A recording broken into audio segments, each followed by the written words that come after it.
Assalamualaikum warahmatullahi wabarakatuh. Lanjut lagi, kita dalam video selanjutnya yang bertajuk teks akademik dalam genre makro. Sekarang kita mulai saja. Untuk materi hari ini, kita akan membahas yang pertama adalah membangun konteks teks akademik, kemudian menelusuri dan menganalisis model teks akademik, membangun teks akademik secara bersama-sama, serta membangun teks akademik secara mandiri. Nah, kita mulai dari yang pertama dulu. Jadi, teks akademik dapat berwujud dalam berbagai jenis, seperti buku, ulasan buku, proposal penelitian, laporan praktikum, dan artikel ilmiah. Jenis genre tersebut termasuk ke dalam genre makro, karena di dalamnya terdapat beberapa genre mikro, seperti deskripsi, prosedur, eksplanasi, dan lain-lain. Nah, inilah bentuk-bentuk teks akademik dalam genre makro yang akan kita pelajari.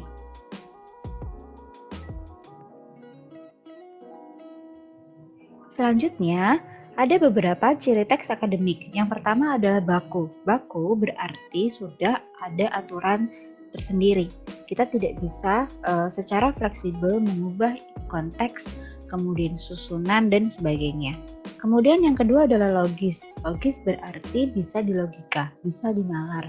Kita tidak bisa memasukkan konteks-konteks yang bersifat khayalan di dalamnya. Jadi semua harus bersifat ilmiah. Selanjutnya lugas. Disampaikan secara lugas, tidak berbelit-belit.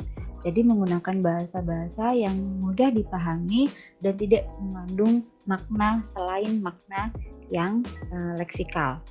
Selanjutnya adalah objektif. Kita harus memandang suatu kajian tertentu yang kita bahas dalam suatu teks akademik itu secara objektif. Jadi bukan dari sudut pandang kita sendiri, namun kita menggunakan teori-teori yang memang ada. Nah, ada perbedaan teks akademik dan non-akademik. Jika dilihat dari kecenderungan ciri-ciri yang dikandung teks tersebut, teks akademik diasosiasikan dengan teks tulis, sedangkan teks non-akademik diasosiasikan dengan teks lisan. Teks tulis bukan teks lisan yang dimediakan dengan tulisan, dan teks lisan juga bukan teks tulis yang dilisankan. Sekarang kita lihat bedanya. Nah, contohnya, teks berita radio itu merupakan teks tulis yang dilisankan. Jadi, kalau misalnya teks tulis itu biasanya hanya bersifat satu arah.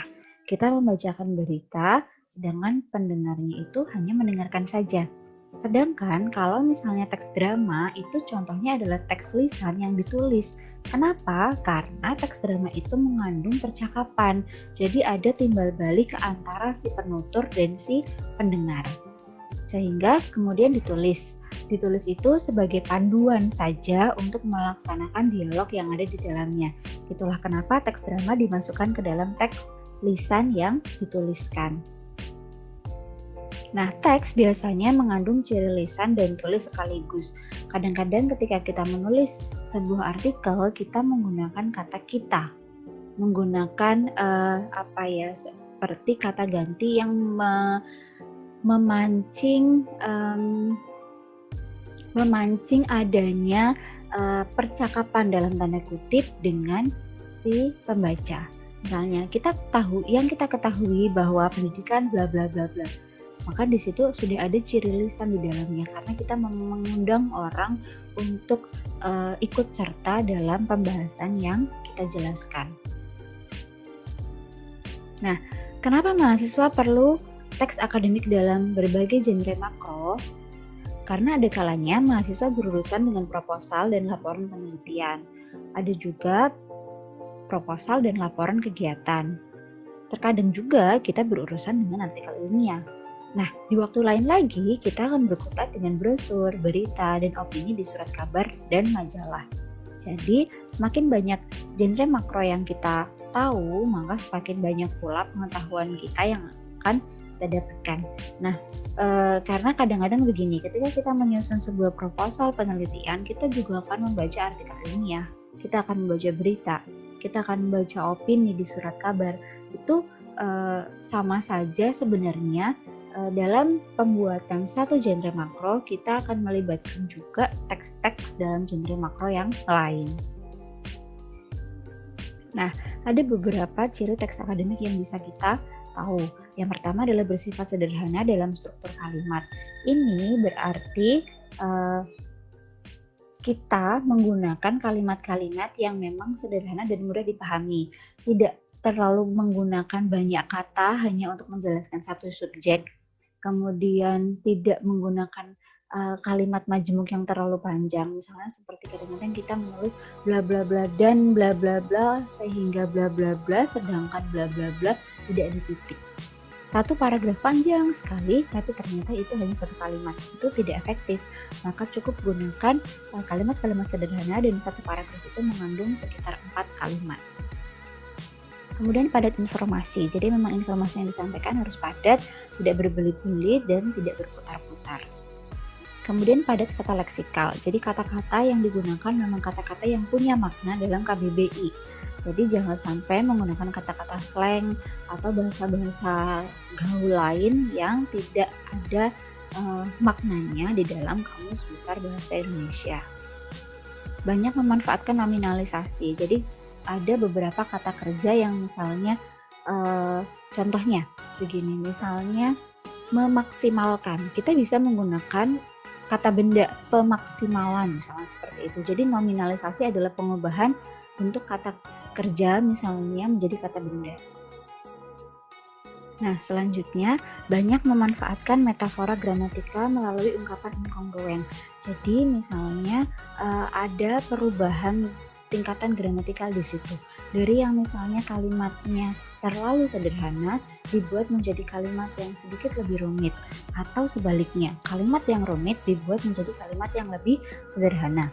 Nah, inkongruen itu misalnya terkadang kita menjelaskan seperti tadi yang dijelaskan pada nominalisasi, bahwa terkadang kita mengubah verba menjadi nomina, mengubah adjektif menjadi nomina, misalnya seperti itu.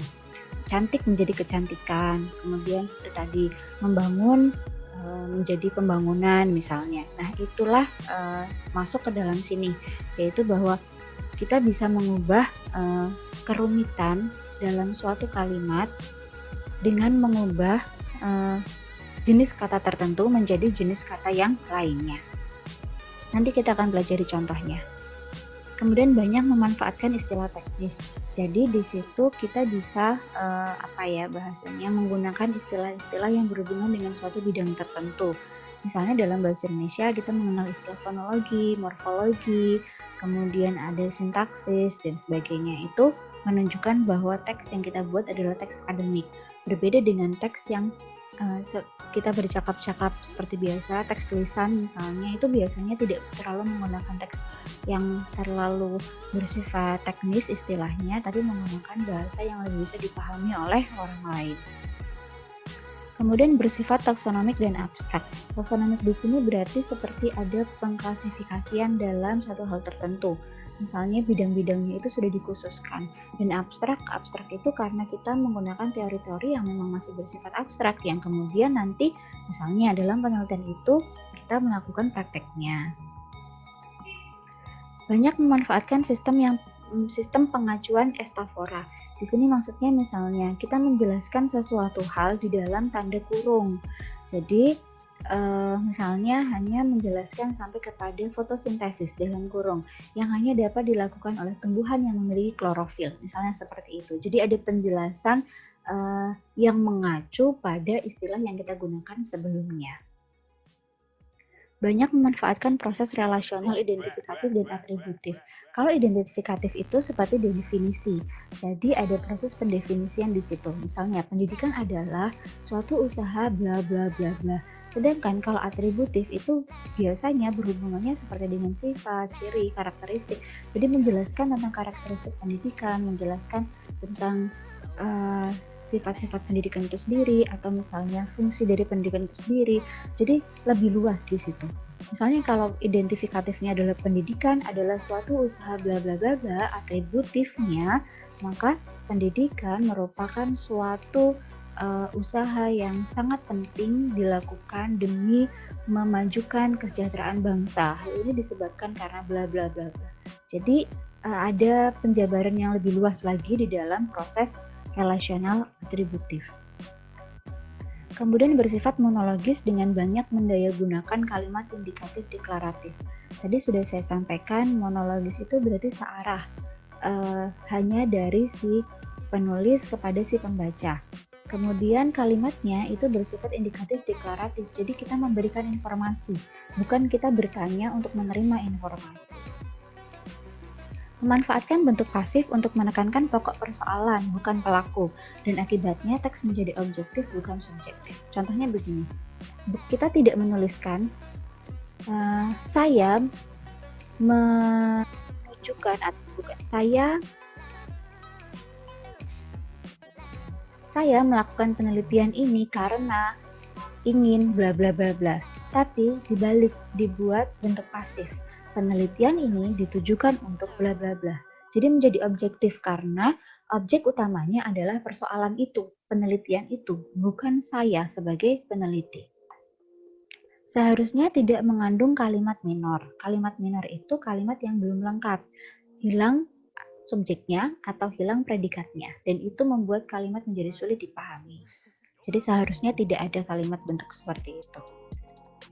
Kemudian seharusnya tidak mengandung kalimat tak gramatikal. Nah, kalimat tak gramatikal ini juga kalimat yang susunannya tidak sesuai dengan gramatikal yang ada di dalam bahasa Indonesia.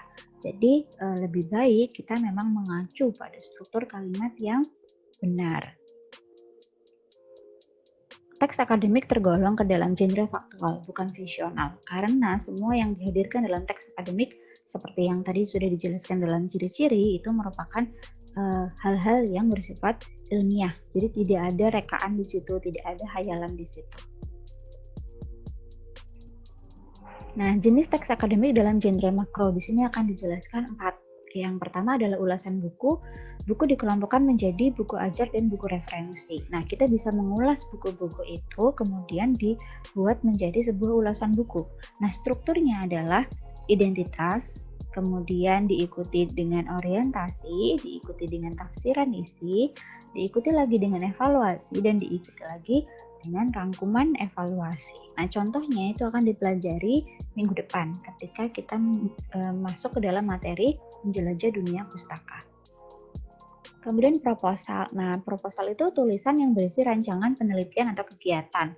Kalau dalam proposal penelitian, strukturnya ada pendahuluan, diikuti landasan teori dan tinjauan pustaka, dan diikuti lagi dengan metodologi penelitian. Kemudian, di dalam proposal kegiatan, beda lagi. Yang pertama adalah pendahuluan, diikuti oleh tata laksana kegiatan, dan diikuti oleh penutup.